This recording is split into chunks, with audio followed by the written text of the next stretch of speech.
Hi, my name is Austin Brunig, and we're here at Red Rocks in Woodland Park, Colorado. And today I'd like to share with you how to build a traditional style anchor when climbing. Building an anchor as well as placing gear are the two biggest challenges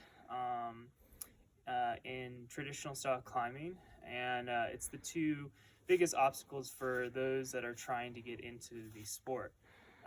So if we can tackle at least one of those, then you're well on your way to leading a trad climb and getting into the sport. So I'm going to show you two things today. One of them is going to be kind of the basic fundamentals of anchor building. And then the second thing I'm going to show you is my personal kind of surefire technique, the method that I go to every single time that I make an anchor. And it makes it super fast and really simple. And I'll show you how it actually covers all of those fundamentals of a strong anchor. So just to first start off with, this is to assume that you already know how to place cams. So we'll go ahead and I'll show you kind of what we're looking at in those fundamentals. So we come up here, I just led the first pitch, and I need to set up my belay. So the first step to building an anchor is to find a area that you can place some cams in. So I have this nice crack here, and what I'm going to do is I'm going to place a couple cams in. Make sure that they're placed correctly. All right, great. Okay, so the fundamentals of building an anchor starts off with being strong, equalized, redundant, efficient, and no extension. And there's an acronym for that, SERENE, so pretty easy to remember. But those 5 things will be something that you'll need to remember when building an anchor. Think of it as a checklist. First thing we're going to go over is strong. Strong meaning that every single piece in your system is strong, is bomber. It's not going to fail. So we're looking at these 2 cam placements.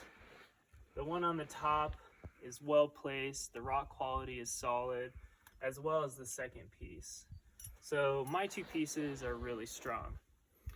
What else needs to be strong is the material that you're using. So whether you're using the rope to build an anchor or you're using webbing, which we'll do here in a second, is reliable and strong. Okay? Going into the second fundamental, equalized. So what does it mean to be equalized? Well, when I build my anchor, I want to make sure that the force that is being applied to my 2 pieces are equal. So if I have force coming down, i.e. my second following, and if he falls, I want to make sure that that force that's being applied to this anchor is being equally distributed between those 2 points. And I'll show you what that looks like once I put my anchor on here. The third fundamental is redundancy. And redundancy basically means that if one piece in the system fails for any reason, the entire system doesn't fail. So it's kind of like a backup safety measure. So we want to make sure that we're covering all our bases and being as safe as possible. The third fundamental is efficiency. So efficiency basically means that you're building the anchor in a timely manner.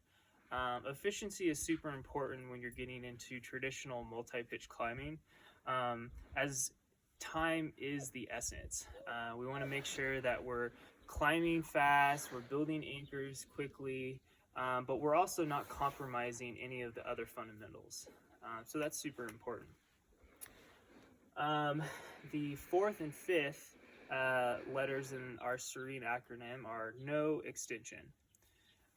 So no extension basically means that if for some reason one of our pieces were to fail, not only are we redundant, but if a piece fails, the system does not extend and shock load the other piece. And I'll show you what that would look like if a piece were to fail. But basically, we want to make sure that if anything happens, we're not putting an additional force onto the anchor. Okay? So if we can remember Serene, strong, equalized, redundant, efficient, and no extension, then we're well on our way to making a complex scenario super simple. Okay?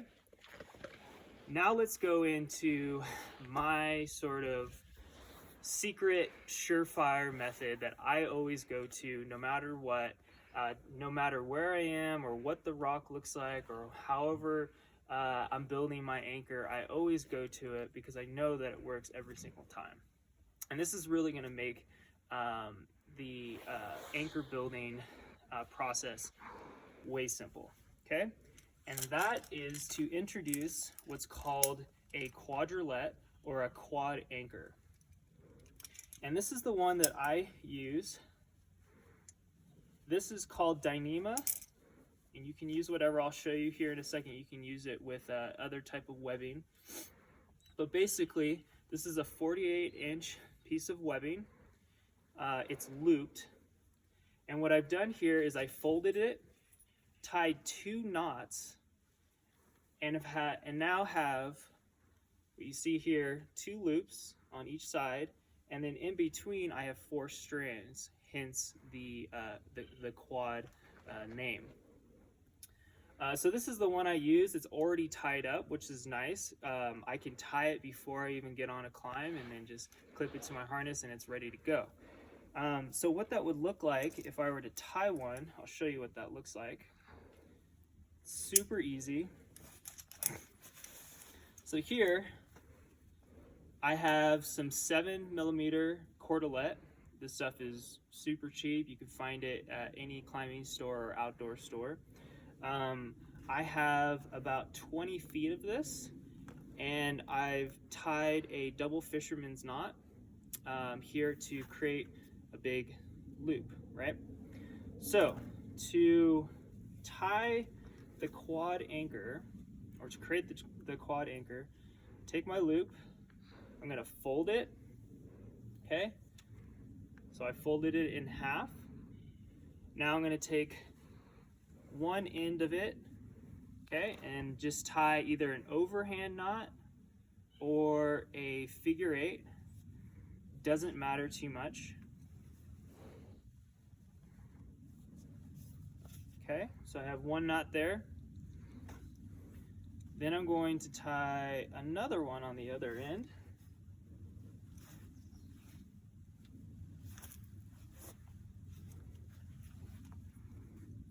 All right, cool. Make sure those are nice, dressed well. Okay, so there you have it. There's your quad anchor, okay? So the way that it's gonna look like when you clip your quad into your 2 pieces, super simple. See these 2 loops? You're gonna clip them right into each piece. Okay, great. So now I have my 4 strands, okay? So now let's go over our fundamentals and make sure that this anchor is hitting every single fundamental. So then we know that we have a strongly built anchor, okay?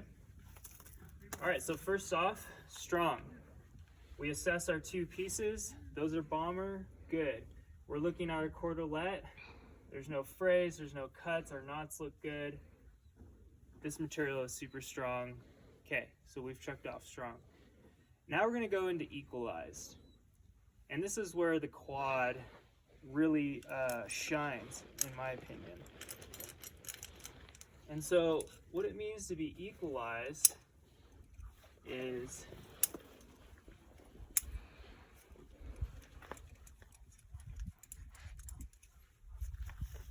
so this anchor is actually self-equalizing.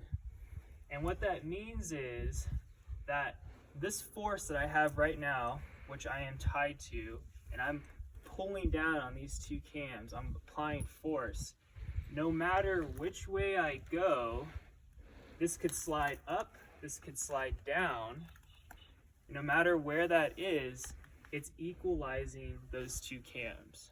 So it makes it super fast in the sense that I don't have to figure out the direction of force, because I have this ability to slide up and down depending on where the force is being applied. So if I'm over here, they're equalized. If I'm over here, it's equalized as well. Okay, and that includes my second following. So that's equalization. So we can check that off. Great. Redundancy. So are we redundant? If something happens to either one or two of the pieces, is the entire system going to fail? Well, what's nice about this is that if one piece were to fail, this knot here catches the system. So these limiting knots, they're called limiting knots, they create redundancy. So even though this piece failed, this second piece is still holding because of the knot, right? Including with that redundancy factor, we have double strands everywhere. Meaning if one strand were to cut,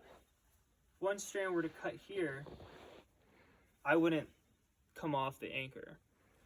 So that redundancy is checked off. So that's good. Okay, so now we're going to go into efficiency. Well, I just told you that I can actually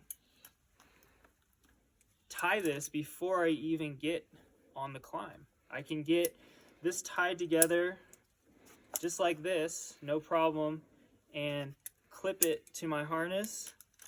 Once I get to the anchor, I can bust it out. It's simple and it's efficient. Okay? One of my favorite parts of the quad anchor. Cool. Okay, great. So the last fundamental that we have is no extension. So let's make sure that we don't have, we have little to no extension in our anchor if one piece were to fail. All right, so right now, if one piece were to fail, this is extending about a foot. So that movement from here to here is the amount of extension that we have, okay? So there is a significant amount of extension that will create a significant amount of shock load to our second piece. So the way that we can actually solve that is to adjust our limiting anchors, or limiting knots, I should say. So what I can do is just put a shorter knot into the system, okay?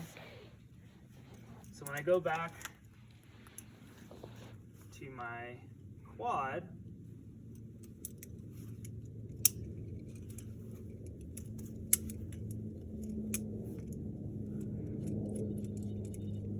okay.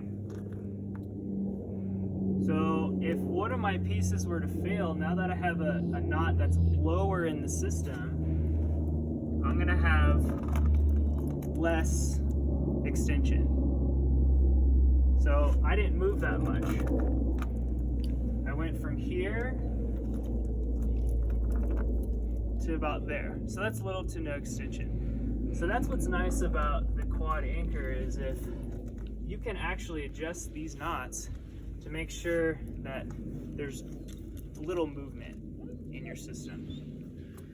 So awesome. So the quad anchor satisfied every single of our fundamentals. It was strong, it was equalized, it was redundant, it was efficient, and there was little to no extension.